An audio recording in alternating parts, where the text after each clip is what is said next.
नमस्कार, मी संजय पाटील. माझ्या निसर्ग संपन्न गोशाळेमध्ये तुमचं सगळ्यांचं हार्दिक स्वागत आहे.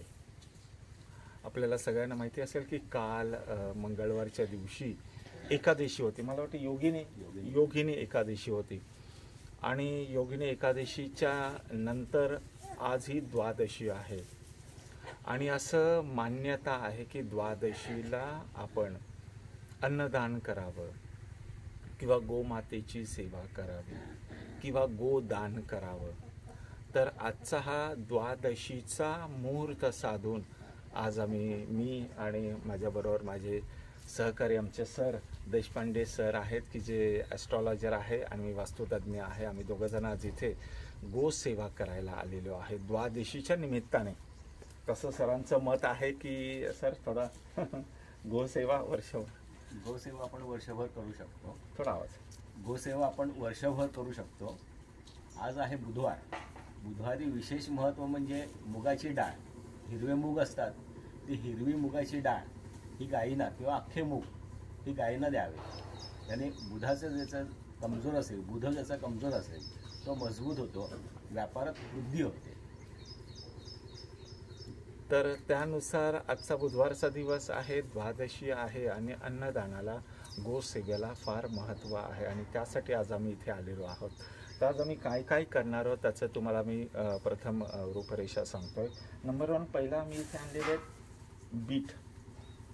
तुमच्या कदाचित लक्षात येतील बीट आपण सुद्धा जेव्हा आपण माणूस मागे पण काही व्हिडिओमध्ये सांगितलं जे माणूस खातो त्या सगळ्या गोष्टी आपल्याला गोमातेला द्यायला लागतात.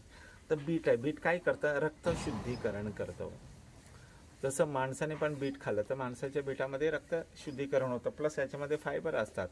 तर त्यामुळे आजचा पावसाळ्याचे दिवस आहे. खरं तर बीट आपण हिवाळ्यामध्ये पण चालू शकतो, पण आता स्पेशली पावसाळ्यासाठी आम्ही बीट घेऊन आलेलो आहे. बीट खाल्लं की त्यांची काय होते, रक्ताभिसरण चांगलं होतं.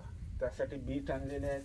नंतर आम्ही तिथे आणलेले आहेत गाजर आणलेले आहेत. हे पण फायबरसाठी खूप चांगलं फायबर, त्यांची पचनशक्ती, कारण पावसाळा असल्यामुळे त्यांना पचनशक्ती त्यांची स्ट्रॉंग होणं गरजेचं आहे, ते आणलेलं आहे. आणि त्याच्यानंतर बटाटे, एक विशिष्ट प्रकारचा उपाय हा बटाट्यांमध्ये सांगितला गेलेला आहे. जेव्हा आपण बटाटी गोमातेला खायला घालतो त्याचा खूप इम्पॅक्ट आहे. आणि त्याच्यानंतर आम्ही आणलेल्या आहेत आता घंटी. अशा घंटी आपण गोमातेला बांधणार आहोत की जेव्हा गोमाता असे बाहेर जातात फिरण्यासाठी किंवा चरण्यासाठी, तेव्हा ह्या आवाजाच्या माध्यमातून काय होतं, जी का आजूबाजूला श्वापद वगैरे नागसाप वगैरे काही असतील तर ते त्यांच्यापासून दूर जातात. त्यामुळे त्यांना घंटी बांधण्याचा प्रघात आहे. जे गोमाता असं जंगलामध्ये जातात त्यांना घंटी बांधली तर त्याचा जो काही एक आवाज येतो, त्या आवाज आता मी बांधत असताना पण आम्ही व्हिडिओ काढू आणि बांधल्यावर पण तुम्हाला दाखवू की ते आवाज कसा त्याचा येतो. आणि जेव्हा ते चरायला जातात, चरत असताना ते असं डोकं इकडे तिकडे करतात, त्याचा फार एक चांगला इम्पॅक्ट पडत असतो. त्यामुळे हाचा एक फार मोठा इफेक्ट आहे या घंटीचा. अशा 3 गोष्टी आणि नंतर आपण सगळ्यांना बाहेर इथे काढणार आहोत आणि त्याचं पण एक चांगलं व्हिडिओ शूटिंग आपण करणार आहोत. तोपर्यंत आता मी इथे पहिला बीट करायला घेतो. बीटच्या नंतर गाजर आणि बटाटे, अशा 3 गोष्टी आता इथे आम्ही करायला घेतो. सर्व जे सामान आम्ही आता आणलेलं आहे तर सर्व सामान आता आम्ही इथे धुवायला घेत आहे. सगळं पूर्ण धुवून झाल्यानंतर त्याच्या छोटे छोटे आपण त्याचे तुकडे करणार आहोत आणि छोटे छोटे तुकडे करून झाल्यावर आपण ते गोमातेला खाण्यासाठी देणार आहोत. बघा कसं आता काम चालू आहे.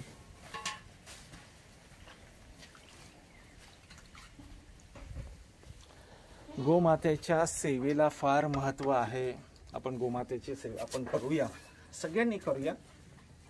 ज्यांना पितृदोषाचा त्रास आहे, ज्यांना पितृदोषाचा त्रास आहे अशा लोकांनी गोमातेची सेवा करावी. ज्यांच्या घरामध्ये अनैसर्गिक मृत्यू झालेले आहेत किंवा होत आहेत, मिसकॅरेजपासून ज्या लोकांना मिसकॅरेजचा प्रॉब्लेम आहे, नवीन जोडपे असतात आजकाल, त्याचा प्रघात खूप मोठा झालेला आहे, त्यांनी गोमातेची सेवा करावी. त्यांनी गोमातेमध्ये अखंड दिवसभर राहावं, तिच्या सानिध्यात राहावं, तिची सेवा करावी, तिच्या अंगावरनं आपला हात फिरवावा, त्याच्यामध्ये चमत्कारिकरित्या तुम्हाला रिझल्ट मिळते. ज्यांना असे मिसकॅरेजचे प्रॉब्लेम आहेत, ज्यांना कालसर्प योग आहे, ते सुद्धा गोमातेची सेवा करू शकतात. गोमातेची सेवा करून गोमातेला जर तुम्ही खाऊ घातलं, काय वेळ तुम्ही तिला अशा अनेक म्हणजे गोशाळा असतात, त्या गोशाळेमध्ये प्रघात आहे की ती 1 वर्षासाठी तुम्ही ती गोमाता दत्तक घ्यायची आणि 1 वर्षासाठीचा तिचा जो खर्च आहे तो खर्च तुम्ही त्या गोशाळेला द्यायचा. अशा पद्धतीचा सुद्धा अनेक गोशाळेमध्ये विषय चालू असतो. तर आपल्याला त्याच्यामध्ये दुसरं काय तुम्हाला योग्य वाटते ते तुम्ही करू शकता. पण सांगायचा भाग असा आहे की गोमातेची सेवा ही खूप स्ट्रॉंग सेवा सांगितली गेलेली आहे. आणि अशा गोमातेची सेवा जसं आपण करतो तेव्हा आपल्या जीवनामध्ये प्रचंड प्रमाणात ऊर्जा निर्माण होते आणि आपल्याला त्या ऊर्जेचा फायदा स्वतःच्या जीवनासाठी होतो, आपल्या भौतिक फायद्यासाठी होत असतो. त्यामुळे गोमातेची सेवा करा. सर्वोत्तम आणि सर्वश्रेष्ठ काम जर कुठलं सांगितलेलं आहे तर आईवडिलांची सेवा, गुरुजनांची सेवा, आपल्या ऋषीमुनींची सेवा, संतांची सेवा आणि त्याच्यानंतर जर कोण येत असेल तर ते म्हणजे गोमातेची सेवा. सेवा या शब्दामध्ये सगळं आलं, तन आलं, मन आलं, धन आलं, सगळंच आलं.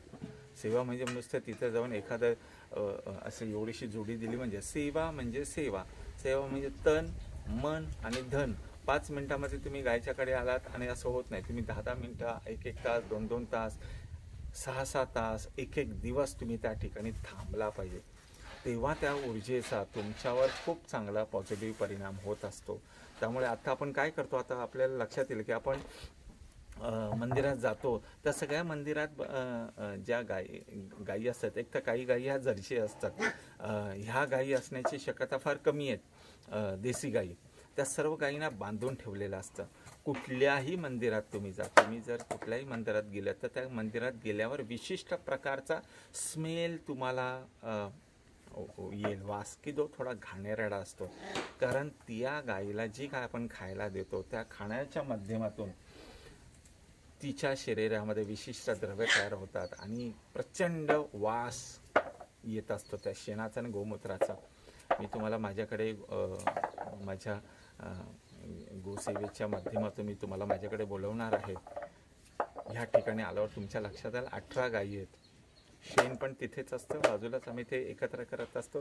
तुम्हाला शेणाचा आणि गोमूत्राचा वास पण येणार नाही. त्याचं कारण आम्ही त्यांना नैसर्गिकरित्या ठेवतो, त्यांना बांधत नाही. फक्त रात्रीच्या पुरती बांधल्या जातात, बाकी दिवसभर त्या मोकळ्या असतात. आणि दुसरं गोष्ट म्हणजे त्यांना नैसर्गिक खाणं देणं गरजेचं आहे. तुम्ही जेव्हा त्यांना नैसर्गिक खाणं देता तेव्हा त्या नैसर्गिक खाण्याच्या माध्यमातून जे काय ते गोमूत्र किंवा आपल्याला शेण देतात ते नैसर्गिक रूपात असतात, ते घाण वास येत नाही. तुम्ही खरंच माझ्या गौशाळेमध्ये आहे, तुम्हाला गोमूत्राचा आणि शेणाचा वासच येणार नाही. पण इतर ठिकाणी जा खूप वास येतो. त्यामुळे अशा पद्धतीने आपण काय करतो, अशा ठिकाणी बांधलेल्या स्थितीमध्ये आपण त्यांना चपाती, भाकरी, अमुक तमुक काय काय काय काय आपण त्यांना खायला देतो. ते त्यांचं खाणं नाही आहे ना, ते त्यांचं खाणं नाही आहे. त्यांचं खाणं नैसर्गिक आहे. तुम्हाला द्यायचं गाजर द्या, बीट द्या, बटाटी द्या, कोणी काकडी देतं, कोणी टोमॅटो देतं, असं काही द्या तुम्ही की जे नैसर्गिक आहे. चपाती, भाजी, भाकरी, भात हे माणसाचं जेवण आहे, ते तुम्ही त्यांना का देता? त्यामुळे असं देऊ नका. त्यामुळे ह्या व्हिडिओच्या माध्यमातून मी तुम्हाला सांगेन की आज आम्ही आमच्या आयुष्यामध्ये काय करतो, आपल्याला टाईम नाही आहे आणि सेवा करायला पण टाईम नाही. आपण जातो त्या गाईच्याकडे जातो, त्या गाईच्या बाजूला तिथे कोणतरी एक बाई बसलेली असते, एवढंसा चारा ठेवलेला असतो, 4-5 असे गोळे बांधलेले असतात आणि ते 10 रुपयाला 20 रुपयाला आपल्याला विकतात आणि आपण त्या गाईला जाऊन देतो आणि धन्य पावतो, हो झाली माझी गोसेवा. अशी गोसेवा होत नाही हो. त्याला मी म्हणतो टचांगो, जायचं, टच करायचं आणि यायचं.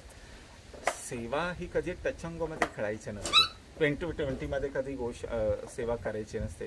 गोसेवा करायची असते तर टेस्ट मॅच खेळा. टेस्ट मॅच खेळा म्हणजे 5-5 दिवसाचे टेस्ट मॅच खेळा. म्हणजे या तिथे बसा, थांबा, ते जे गोळे आहे ना ते तुम्ही तुमच्या हाताने बनवा. त्या गोळ्यामध्ये जसं त्या सणांनी सांगितल्यानुसार तुमच्या पत्रिकेनुसार कोणाचा बुध आहे, कोणाचं गुरु आहे, कोणाचं शुक्र आहे, कोणाचं रवी आहे, काय त्याच्यात तुमच्या दोष आहे, त्या दोषाच्या रिलेटेड एक पदार्थ असतो. मग चण्याचं पीठ असतं, भाताचं असतं, गव्हाचं असतं पीठ. ते पीठ किंवा ते डाळ तुम्ही त्याच्यामध्ये टाका, स्वतःच्या हाताने ते वळा आणि मग त्या सगळंच रेडीमेड आम्ही करायला लागलेलो आजकाल. असं रेडीमेड होत नाही हो साहेब. तुम्हाला सेवा करायची तर 2020 किंवा टच अँड गो सारखी सेवा करू नका. 5 दिवसाची टेस्ट मॅच जशी असते, एकदा खेळायला उतरला की तो उतरला, मग आऊट झाल्याशिवाय किंवा आऊटच व्हायचं नाही, अशी सेवा करायची, तर ती सेवा पोचते. आज आपल्याला सगळ्या गोष्टींना वेळ आहे, पण आपल्याला गोमातेची सेवा करायला टाईम नाही आहे. मला वाटतं या व्हिडिओच्या माध्यमातून मी तुम्हाला सांगू इच्छितो की अशी गोमातेची सेवा करायला सुरुवात करा. ज्यांना कोणाला ह्या गोसेवेसाठी मदत करायची असेल किंवा काही सांगायचं असेल किंवा स्पेशल मदत करायची असेल तर तुम्ही माझ्याशी संपर्क साधू शकता, तुम्ही मदत करू शकता, तुम्ही स्वतः येऊ शकता. तुमच्या घरातलं जे काय भाग आहे तो घेऊन या, इथेच ते वळवा, नैसर्गिक अन्न, आणि ते तुम्ही गोमातेला देऊ शकता. सेवा करा, तिची आंघोळ करा, तिचे पाय धुवा, तिला आंघोळ करा, तिच्यावरनं हात फिरवा. वशिंडा असतो बघा त्या गायीचा, त्या वशिंड्यावरनं हात फिरवला त्याचा इम्पॅक्ट चांगला आहे ना. आपल्या शरीरातले अनेक रोग जे ते खेचून घेण्याची ताकद त्या गायीच्या वशिंड्यामध्ये. शेपटी आहे, शेपटीमध्ये ताकद आहे. त्या शेपटी काही वेळा बघा आपण डोक्याला लावण्याचा प्रयत्न करतो, हो खरंच आहे, त्या शेपटीमध्ये जी ताकद आहे, डोक्याच्या माध्यमातून आपल्याला काही गोष्टी मिळत असतात. आता हे सायन्स आहे, आता सगळ्याच गोष्टी काय सांगणं प्रत्येक एका व्हिडिओमध्ये होते असं नाही, पण सांगायचा भाग असा आहे की गोसेवेच्या माध्यमातून आपण आपलं जीवन चांगलं सुंदर करू शकतो. निसर्गसंपन्न गोशाळा या सर्व गोष्टींसाठी कटिबद्ध आहे. तुम्ही ह्या गोशाळेमध्ये या आणि गोमातेची सेवा करा आणि तुमच्या जीवनामध्ये काय अनुभव येतो ते तुम्ही बघा.